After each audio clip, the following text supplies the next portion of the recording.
All right, the next guest, again, you've heard her earlier. Letitia is just a great friend of mine.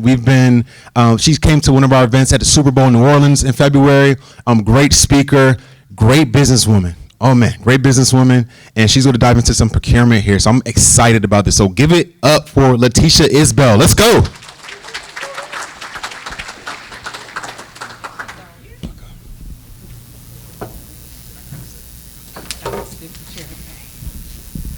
All right, y'all ready to get to the money? That didn't sound reassuring. All right, well, this talk is not going to be like the other one. I'm basically going to give you some real tools that you can use to elevate your business. Before I do that, you got to have the obligatory "this is me" slide. This is the least important slide of the deck, but I do want to share it with you just so you know why I'm qualified to talk about what I'm talking about. I have spent the majority of my corporate career, almost 30 years, in some area of sales, business development, procurement, supplier inclusion. I've run the gamut. I've managed programs from products to programs throughout my career.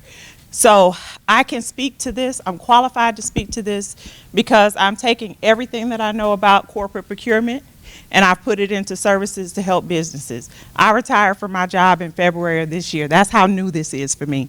But what I'm doing and what I'm teaching is not new for me. So I've been doing this over 10 years as an entrepreneur. I got some degrees, I got some certifications, I sat on some boards, all the things. But I want to start with, and hopefully y'all can see this on this side. I want to start with, what is business development? Because everybody hates selling. It's a 4-letter word in most circles. But what I want to free your mind today about business development because it's a process. And if you think of it as a process, kind of takes the ick out of it.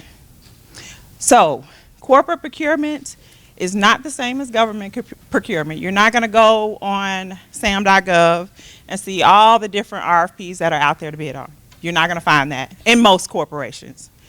Most of the time in corporate procurement, you have to be invited to bid. So what does that mean? They got to know you. They need to know who you are, what your capabilities are, what your experience is. This is know, like, trust in a visual. So they have to be able to understand what problem you can solve for their business. If you can't solve a problem, that's your first problem. They can love you. They can love your services or your products, but they can't do business with you because you don't solve a problem for them. So let's start with what outreach looks like. So now you have identified who you want to work with. And these are folks that or companies that have a need for your product or service.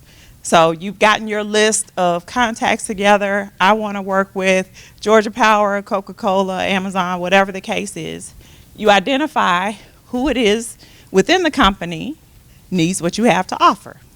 So once you've identified who your ideal client avatar is, what their job title is, now you can begin outreach.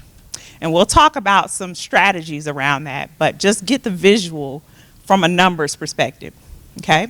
So in this visual, you've reached out to 100 people. Out of those 100 people, not everybody's going to reply to you. They're not going to respond. You'll get ghosted, but it's okay. It's part of the process. So now we're down to 40 people that have responded. They've at least engaged with you, okay? From that engagement, maybe half of them will give you an opportunity to pitch to them. So they may give you a 20-minute Zoom meeting, Teams meeting. You can present to them virtually. Most of the time, they're not going to give you in-person time. They're just trying to feel you out. So now we're down to 20 people at that stage. At the next stage, you've talked to those 20 folks, you've pitched your products or your services, and half of them say, send me a proposal. Okay? Let me just tell you, these numbers, these are really strong conversion numbers. If you can replicate this, you are going to be poised for success. But I'm just wanting to give you something to give you a visual that it takes, out of those 10 people that you've sent a proposal to, maybe 3 of them say, we're ready to do business with you today. So even though you may have a solution to their problem, there's a timing element that has to come into play too. So they need to know that they need you right now and not 3 years from now. So out of those 10 proposals, you get 3 contracts, but it took you talking to 100 people. You see how deflating that can be if you're looking at it from that perspective? But I want to shift your mind frame to say, I have a formula now. So with a formula, I can maybe not control my outcome, but I can influence my outcome. So if I say I want to have 10 contracts by the end of this year, if I know it took talking to 100 people to get 3, 300 plus is where I got to start. Now if I can change my activity to make sure I'm hitting 300 people this year. So I can break that down into a monthly goal, a weekly goal, and a daily goal. It's all about activity. You can control activity. You can't control the outcome. Okay? So no's are a part of the process. Be comfortable with no. I like no. Because I know my formula says if I get my 7 no's out the way, I got 3 contracts coming. Is everybody cool with this? Because this is foundational. Okay. I'm going to try my best to run through as many of these as possible in 15 minutes. But if whatever I don't get to, I have a handout. We can send that out afterwards so you can still get these strategies. But what I've done is I've tried to take the top common mistakes that I've seen people make out of all my years of doing what I do, sitting through hundreds of pitch meetings, reading through hundreds of proposals, and really seeing where people are missing the mark when it comes to corporate contracting. Some things that you can do that can be deal killers for you. So I'm trying to help you avoid those things and how to do it right. So the first one is lack of preparation and research. If you don't want to take the time to do research about your potential clients, find something else to do. I'm just being honest with you. It's so critical. Because remember the first thing I said is you got to solve a problem. How are you going to know what problems they have if you're not researching your clients, your potential clients? So that means you got to use your resources that are available to you. The internet's a wonderful thing. AI is a wonderful thing. Sometimes you need to talk to a person. So be okay with having to get from behind your screen and connect belly button to belly button with somebody. Okay? So do your research, understand their challenges, their procurement processes. You're not going to find that online most of the time. They'll send you to a link to a portal where you can go in and register as a supplier. That's not going to tell you how they buy. A conversation will tell you how they buy. So my question would be, are all of your procurement opportunities RFPs? Are they all competitive? Or do you have a sole source opportunity? I'm introducing some language to you that if it's not familiar to you, I got something for that too. I got a whole glossary I'll be willing to share with you. But the language of corporate procurement is important so that you're able to get the answers to the questions that you need to be strategic about going after these opportunities. Okay? So you can use their website, their shareholder report. A lot of them have corporate and social responsibility reports. That's gold because that tells you what they're focused on outside of just revenue. Okay? So you may be able to align to some of those challenges that they have. Regulatory filings. So we used to work at the power company. You can learn so much about the power company from regulatory filings. They have to file them. Every 3 years, you're typically going to see an integrated resource plan for the power company. It is what tells you where the opportunity is going to be. Okay? LinkedIn. A lot of people sleep on LinkedIn as a tool to learn about the companies that you want to work for. You should be looking at what their leaders are posting. If the CEO is talking about a specific thing, is probably going to be one of their focus areas. Well, guess what? That trickles down to everybody else in the company. So if that leader says that customer satisfaction is a top priority, everybody in that company should be rallying around customer satisfaction. So that helps you understand the company culture. So when you start having a conversation with them, I don't care what service or product you offer, you should be talking about customer satisfaction. All right, that's about as deep as I can go on that. I could do this all day, but I got to get through this. Inadequate understanding of requirements. So just know corporations are all about reducing risk. That's their goal. They're going to mitigate risk for their shareholders to make sure that they can guarantee the results that they have promised.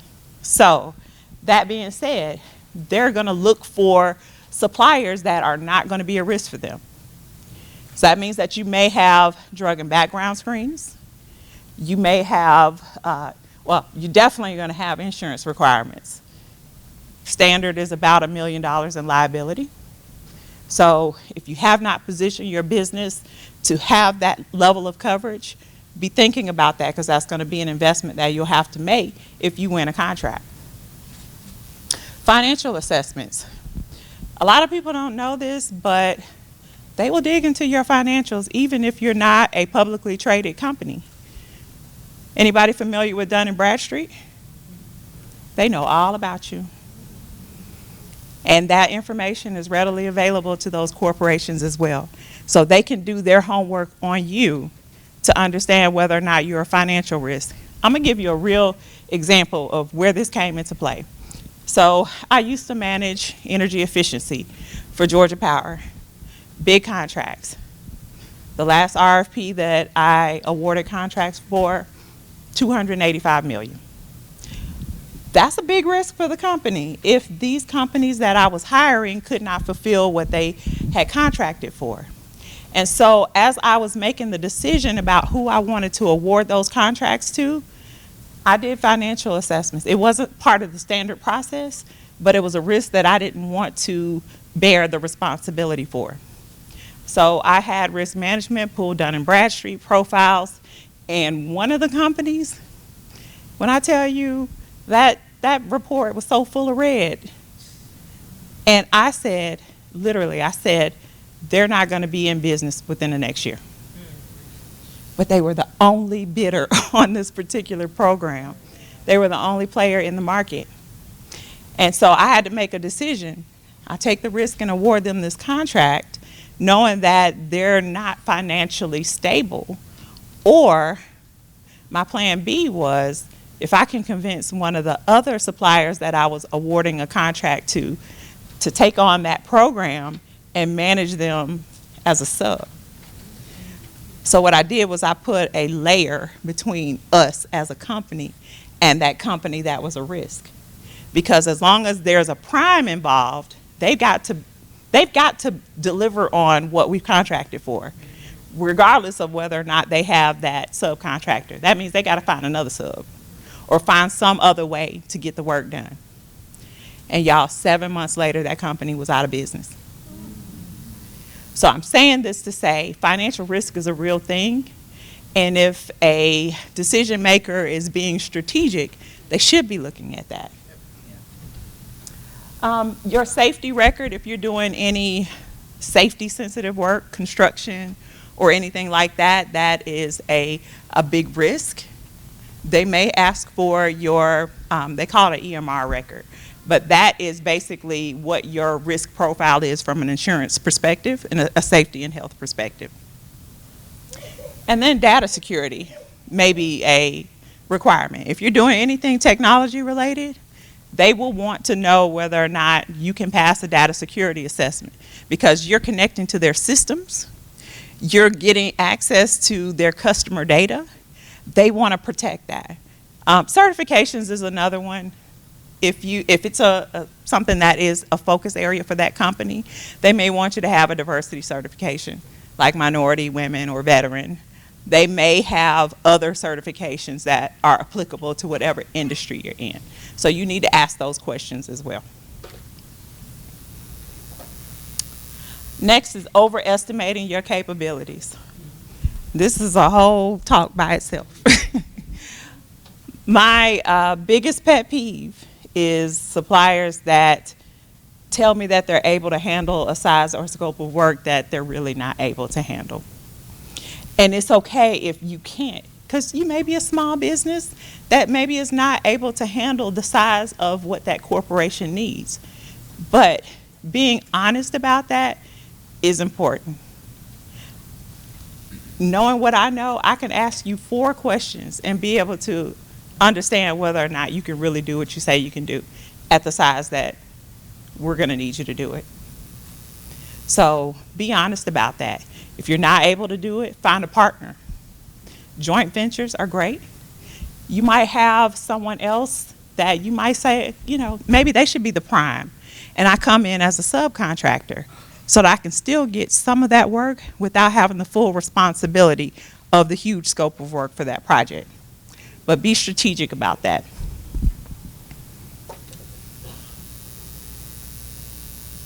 Underestimating your competition. Don't get me wrong, it's a competitive process. I don't see this being as big of an issue as I think it was maybe 2 or 3 years ago. But I can tell you this, especially for those of us that are minority-owned or woman-owned businesses, after 2020, when all these corporations were making pledges to support diverse businesses, I saw a lot of entitlement with minority and women-owned businesses, thinking that their certification is a golden ticket. Y'all, we can't play that game, especially not in today's culture. Matter of fact, I tell you, don't even lead with that. It's a plus, but what they really care about is, can you get the work done on time, under budget, at the quality that they need? And so I'm going to lead with, I'm the most qualified to do this work. Here's my experience. Here are my capabilities. Here's the problem that I can solve for you. Oh, and I happen to be minority and woman-owned. You see the difference in that conversation? So I just had to, get on a soapbox about that. But the question that you should always be thinking is in their head is, what is your value proposition? What differentiates you in the marketplace? Because that's where you're going to start to really make that connection with them for them to see you as a quality supplier. How can you separate yourself from everybody else that's out there that can do that same work? And just know, if it's a contract that is coming up for renewal, there's an incumbent that you've got to convince them to move away from. And I'll be honest with you, I've hired a whole lot of suppliers. It's work onboarding new suppliers, because all of those financial and data security, all those assessments, I got to get a PO in place. There's a whole lot of work that goes on behind the scenes when you are onboarding new suppliers. You got to give me a really good reason to say, I need to move away from who I've done business with. It's competitive. So know that your competition, they're positioning themselves, you got to do the same. All right, number 5, not understanding the decision-making process.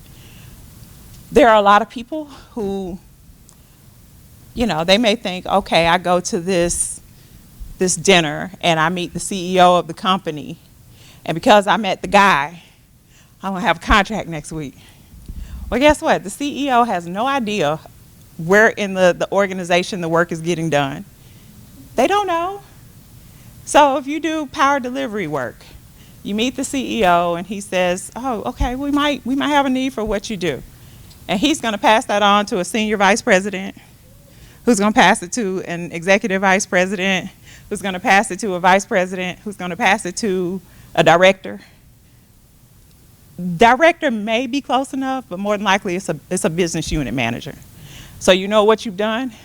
You probably added about 5 months to the timeline to get to your decision maker, because you assumed that someone who was a decision influencer was a decision maker. Does it hurt that the CEO is talking about your business? Absolutely not.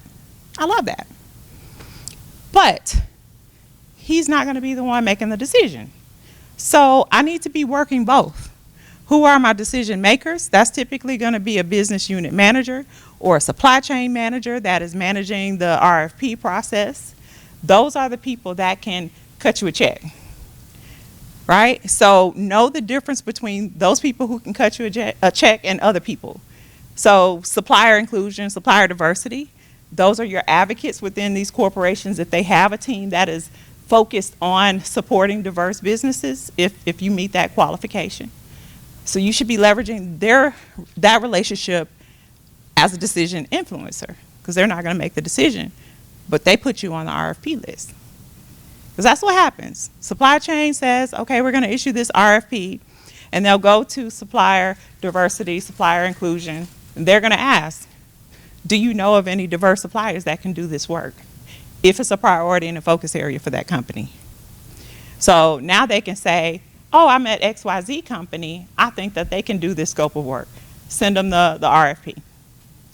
Again, it's invite. They got to know you. Somebody has to put you on a list to even be able to compete. Relationships are key here. Did I miss one? No. Lack of credibility. And I am running out of time. Lack of credibility. Your business brand, it's going to go before you. Your capability statement needs to be on point. They need to have no question about whether or not you have the ability to do the work. But they're not just going to look at your capability statement. They're going to go to your website. They're going to go to your LinkedIn. Yeah, they do that. So your LinkedIn should be used as a tool to demonstrate your authority.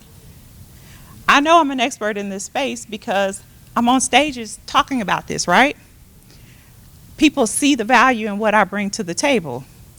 I'm using what I know to create content that makes people not question whether or not I can actually do the work that I do. So you should always be thinking through, from a marketing and branding perspective, how can I position myself to be seen as a credible business? But businesses are run by people. They're going to look at you too. So your expertise matters. The expertise of your team. Showcase that if you have a team. Showcase that on your website. Showcase that on your LinkedIn. Because you should be, again, showing them that you can handle the work that they are considering you for. And I am at time, but I'm going to share the other. I've got 4 more plus a bonus because I'm extra. But, I'm going to talk about the bonus right now because I feel like this is important. The bonus one is don't take it emotionally when you don't win. Because I've seen this, I've experienced this. I have one supplier that they were the incumbent. They had the contract before, and they had not taken feedback about where they were not performing well. And so when that RFP went back out, they didn't win. And their business development manager was very unhappy, and she didn't have any problem telling me how unhappy she was. But this is the thing. She took that personally, and I told her, I'm happy to give you feedback. None of it should be a surprise because we've talked about it already. But I can't do it until after we close out the RFP process. I've got to get through the process with all of the other suppliers and get contracts executed, or at least awarded. And until that happens, I can't have this conversation with you. You know what happened? She found me at a conference. And she said, hey, can we talk? I said, yeah, we can talk about anything but the RFP. We can talk about our kids, the weather. And so I sat down with her, and I will give you one guess. What's the first thing that she asked me about the RFP? And she reacted so unprofessionally that I wouldn't have wanted to work with her again, even if they had improved their quality. Wow. And there was an opportunity for them to get some additional work. There was another manager who was looking to launch a pilot. They would have been perfect for that pilot. I couldn't recommend them because I wouldn't want to work with somebody like that, so why would I recommend them to somebody else? Yeah. So I had to give that one to you because, again, it's disappointing when you don't win, but how you respond matters. Because what do we talk about? Relationships. and she hurt a relationship that could have been helpful to her in the long run. So please be mature about how to handle disappointment, because it's inevitable. It's going to happen. So that is my time. Thank you.